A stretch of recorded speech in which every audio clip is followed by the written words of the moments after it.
단군은 정말 1908살까지 살았을까? 이 땅에 세워진 첫나라의 진실. 곰이 사람이 된 나라, 그 시작은 침략이었을지도 모릅니다. 우리는 학교에서 단군 이야기를 신화라고 배웠습니다.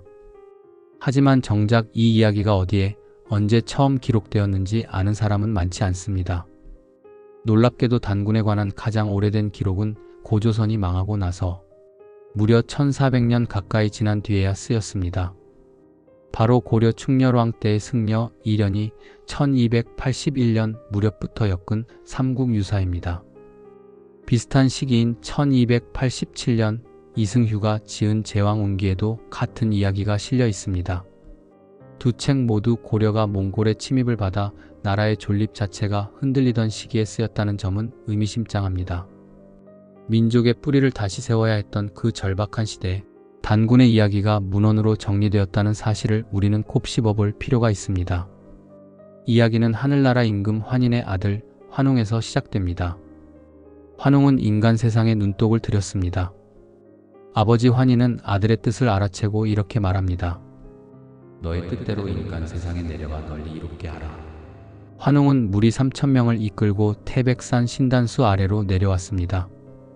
3000명이라는 숫자 결코 작은 규모가 아닙니다. 이는 단순한 신의 강림이 아니라 하나의 세력이 조직적으로 새로운 땅의 자리를 잡는 과정을 그린 것이라는 해석이 학계에서 힘을 얻고 있습니다. 그가 처음 내려앉은 자리는 신시, 그는 환웅 천왕이라 불렸습니다. 환웅은 바람과 비와 구름을 다스리는 신하를 거느리고 곡식, 생명, 질병, 형벌, 선악까지 인간 세상의 360가지 일을 소나귀에 쥐었습니다. 하늘에서 내려온 자가 인간의 생사와 옳고 그름까지 관장한다는 설정, 이는 곧 지배 세력의 등장을 상징하는 장치로 읽힙니다. 같은 굴 속에 살던 곰과 범이 환웅을 찾아와 사람이 되게 해달라고 빌었습니다. 환웅은 신령한 쑥 한 줌과 마늘 20쪽을 내어주며 말합니다. 이것을 먹고 100일 동안 햇빛을 보지 않으면 사람이 되리라. 범은 견디지 못하고 뛰쳐나갔습니다. 반면 곰은 20하루 만에 여자 웅녀가 되었습니다. 여기서 우리가 주목해야 할 부분은 곰과 범이 각각 다른 부족을 상징한다는 해석입니다. 곰을 섬기던 부족은 환웅 세력과 결합하는 데 성공했지만 범을 섬기던 부족은 그러지 못했다는 것입니다. 신화 속 동물의 승패가 실은 고대 부족 간의 세력 다툼과 통합의 흔적일 수 있다는 이야기입니다. 혼인할 상대가 없던 웅녀는 신단수 아래에서 아이를 갖게 해달라고 빌었고 환웅이 잠시 사람의 모습으로 나타나 웅녀와 혼인하였습니다.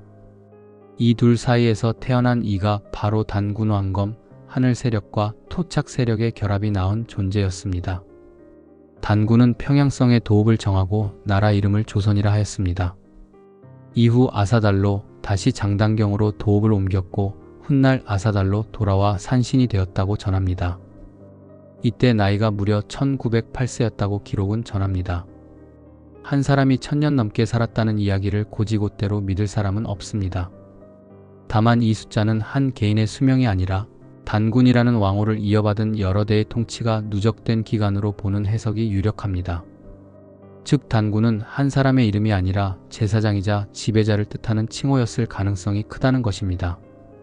삼국유사와 동국통감 등의 기록은 고조선의 건국 시점을 기원전 2333년으로 전합니다. 서기 연도에 2333을 더하면 단기 연도가 되는 것도 이 때문입니다.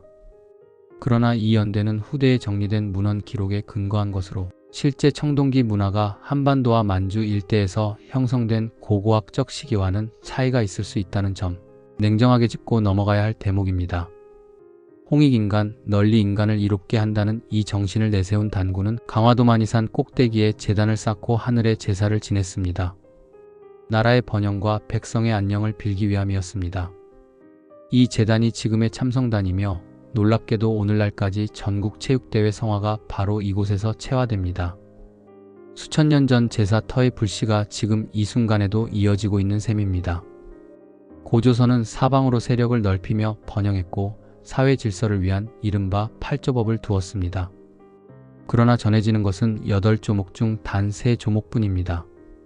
그마저도 고조선 스스로의 기록이 아니라 중국 반고가 지은 한서 지리지에 남겨진 것입니다. 정복자의 눈으로 정리된 기록이라는 한계를 안고 있는 셈입니다. 사람을 죽인 자는 즉시 사형에 처한다. 남에게 상처를 입힌 자는 곡식으로 배상한다. 도둑질한 자는 그 집의 노비로 삼거나 50만 전의 벌금을 물린다. 이 세 조목만으로도 이미 고조선의 사유재산과 신분 질서 그리고 노비 제도가 뚜렷이 자리 잡고 있었음을 알 수 있습니다. 신화 속 평화로운 건국 이야기와는 달리 실제 고조선 사회는 이미 계급이 존재하는 냉혹한 현실 세계였던 것입니다. 찬란했던 고조선도 영원하지 못했습니다. 기원전 108년 중국 한나라의 침략 앞에 마침내 무너지고 맙니다.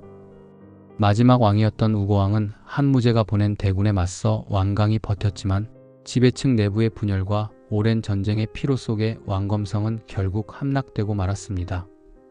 그 자리에 한나라는 낙랑군을 비롯한 한사군을 세웠습니다.